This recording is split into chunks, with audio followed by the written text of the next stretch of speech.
fi seo táim chun haispointíomh Conas na fógraí a bhuacha nó a bhalraigh ar gohfuil an nummercha ag tactaisteachtaíomh. So in this video I'm going to show you how to mute any notifications in Google Classroom in case you are getting too many notifications. So when you have your classes open, nuair atá an rang ar fad a ruscail téanta go dtí na trílínta ar clé, breúir sin agus tagann tú síos go dtí sucrtha nó settings. Nor bhrúann tú ar sin cíigh tú go bhfuil rogha an sin notifications fógraí.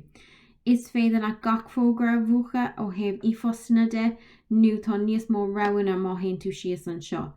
Mar shampla, muna bhfuil fánart fógra áil, nuair fágtar comment ar post is féidir sin a bhuacha. Comments that mention you sin nuair atá sé díreach cútsa, so mulling é sin ágant ar siúl. Private comments on work sin dúte go háirithe, so mulling é sin ágan Conas. These two are directly to you as an individual, so I would recommend leaving those on.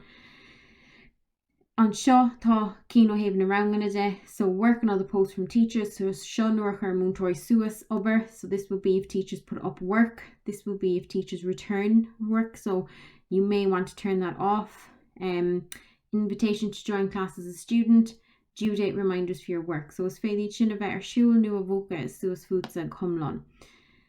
Má tá aon cín rangnathe go mar bhúntóir, tá spás an seo dóibh.